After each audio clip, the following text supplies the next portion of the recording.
ఇక అప్డేట్స్ చూద్దాం. జనసేన అధినేత పవన్ కళ్యాణ్ పోటీ చేయబోతున్న పిఠాపురం సీటు మరో హుజూరాబాద్ కానుందా? పవన్ మరోసారి ఓడించడానికి వైసీపీ ప్రయత్నిస్తోందా? దీనికి అవుననే సమాధానాలు వినిపిస్తున్నాయి. టీడీపీ కష్టకాలంలో ఉన్నప్పుడు పవన్ ఆపన హస్తం అందించారు. అంతేకాదు ఎన్డీఏ కూటమి ఏర్పాటు చేయడంలో పవన్ కీలక పాత్ర పోషించారు. తద్వారా అధికార వైసీపీ విజయావకాశాలను గండి కొట్టించేందుకు అన్ని ప్రయత్నాలు చేశారు. ఇలాంటి పరిస్థితుల్లో జనసేనానిపై వైసీపీ అధినాయకత్వం స్పెషల్ ఫోకస్ పెట్టింది. గత ఎన్నికల్లో పవన్ ను 2 సార్లు ఓడించిన వైసీపీ ఈసారి పిఠాపురంలో ఓడించేందుకు ప్రయత్నిస్తోంది. ఇక ఇందుకోసం పక్కా వ్యూహరచన చేస్తోంది. పిఠాపురం ఇన్ఛార్జ్ బాధ్యతలను ఎంపీ మిథున్ రెడ్డికి అప్పగించింది. అంతేకాదు పిఠాపురం ప్రత్యేక ఇన్ఛార్జ్ బాధ్యతలను ద్వారంపూడి చంద్రశేఖర్ రెడ్డికి అప్పగించింది. అంతేకాకుండా మండలానికో పెద్ద నేతను బాధ్యతలు ఇస్తోంది.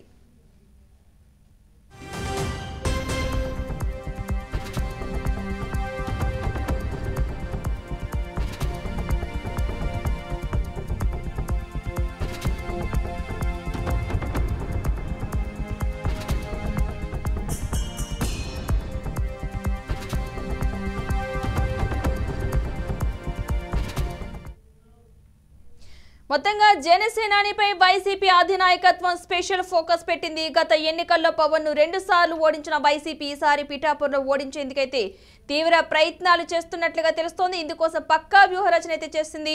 ఇదే అంశానికి సంబంధించిన పూర్తి సమాచారాన్ని మా ప్రతినిధి త్రినాథ్ అందిస్తారు. Trinath. Thank you Padma.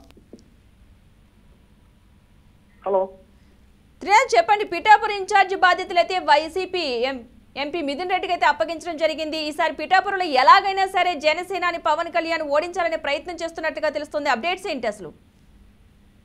Thank you Padma. మొదటి నుంచి అనుకున్నట్లుగానే జనసేన అధినేత పవన్ కళ్యాణ్ కాకినాడ జిల్లా నుంచి పోటీ చేయాలనే ఆలోచనతో పిఠాపురం నుంచి పోటీ చేస్తానని తానే స్వయంగా చెప్పడంతో వైసీపీ నేతలైతే వైసీపీ మీద పిఠాపురం నియోజకవర్గం మీదుగా స్పెషల్ ఫోకస్ పెట్టారని చెప్పుకోవచ్చు. ఎట్టి పరిస్థితుల్లో పవన్ కళ్యాణ్ ని ఓడించాలని ఒక స్పెషల్ ఫోకస్ తో అధినాయకులందరూ పిఠాపురం వైపే ఎదురు చూస్తున్నట్టుగా తెలుస్తుంది. అయితే రీసెంట్ గా నియోజకవర్గానికి సంబంధించి 3 మండలాలకు ఇన్ఛార్జీలు నియమించి పవన్ కళ్యాణ్ పై ఎటువంటి ఓటింగ్ రాకుండా ఓటింగ్ అంతా చీల్చే ప్రయత్నాలు చేయాలని అధ్యక్షులకు తెలపడం జరిగిందని తెలుస్తుంది. అంతేకాకుండా అక్కడ పోటీ చేస్తున్న వంగ గీత ఎట్టి పరిస్థితుల్లో గెలవాలనే కాన్సెప్ట్ తో వైసీపీ నేతలు ముందుకు వెళ్తున్నారు. ఎట్టి పరిస్థితుల్లో ఎవరు గెలిచినా ఎవరు గెలవకపోయినప్పటికీ కూడా పవన్ కళ్యాణ్ ఓడించాలనే కృతనిశ్చయంతో వైసీపీ నాయకులందరూ కూడా పిఠాపురం వైపు చూస్తున్నారు. మిథున్ రెడ్డి అయితే స్పెషల్ గా ఇక్కడే ఉంటూ ఎప్పటికప్పుడు పరిస్థితిని సమీక్షిస్తున్నారు పద్మ. అయితే పిఠాపురం ఇన్ఛార్జ్ బాధ్యతలను ఎంపీ మిథున్ రెడ్డికి అప్పగించిన నేపథ్యంలో ఆ ఎఫెక్ట్ అయినా పడే అవకాశాలు ఉన్నాయంటావా ఈ జనసేనకి? తప్పకుండా ఎంతో కొంత ఎఫెక్ట్ ఉంటుంది. అయితే పవన్ కళ్యాణ్ కు మాత్రం అక్కడ వేవ్ బాగుందని చెప్పుకోవచ్చు.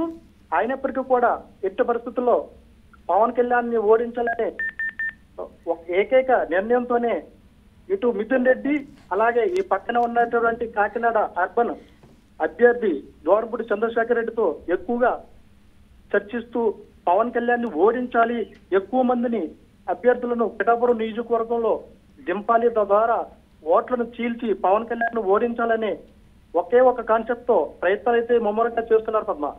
అయితే జన సైనికులు ఎలాంటి ప్రయత్నాలు అయితే చేయడం జరుగుతుంది? ఈసారి ఎలాగైనా సరే గెలిపించాలనుకుంటున్న నేపథ్యంలో ఎలాంటి ప్రయత్నాలు చేస్తున్నారు? ఆల్రెడీ వైసీపీ 2 సార్లు అయితే జనసేనని పవన్ కళ్యాణ్ ఓడించడం జరిగింది కదా. ఈసారి అలా జరగకుండా జన సైనికులు ఏం చేయబోతున్నారు?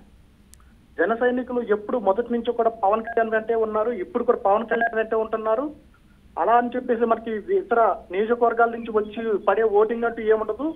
పక్కాగా జనసేన ఓటింగ్ ఏదో ఉందో అది కూడా పడుతుంది. దాంతో పాటు ఇతర సానుభూతి పరులు అయితే జనసేన వైపే ఉన్నారు Padma. Right, thank you Trinath. మొత్తంగా అయితే జనసేనానిపై వైసీపీ అధినాయకత్వం అయితే స్పెషల్ ఫోకస్ పెట్టిందని అనుకోవాలి. గత ఎన్నికల్లో పవన్ ను 2 సార్లు ఓడించిన వైసీపీ ఈసారి పిఠాపురంలో ఓడించేందుకు కూడా ప్రయత్నాలు అయితే ముమ్మరం చేస్తోంది. ఇందుకోసం పక్కా వ్యూహరచన అయితే చేస్తుంది. పిఠాపురం ఇన్ఛార్జ్ బాధ్యతలను ఎంపీ మిథున్ రెడ్డికి అయితే అప్పగించడం జరిగింది. అంతేకాకుండా పిఠాపురం ప్రత్యేక ఇన్ఛార్జ్ బాధ్యతలను కూడా ద్వారంపూడి చంద్రశేఖర్ రెడ్డికి అయితే అప్పగించడం జరిగింది. అంతేకాకుండా మండలానికో పెద్ద నేతకైతే బాధ్యతలు కూడా అప్పగించింది వైసీపీ. ఈ నేపథ్యంలో పిఠాపురంలో ఎలాగైనా సరే జనసేనాని పవన్ కళ్యాణ్ ఓడించేందుకు వైసీపీ అధినాయకత్వం ముమ్మర ప్రయత్నాలు అయితే చేస్తున్నట్లుగా తెలుస్తోంది.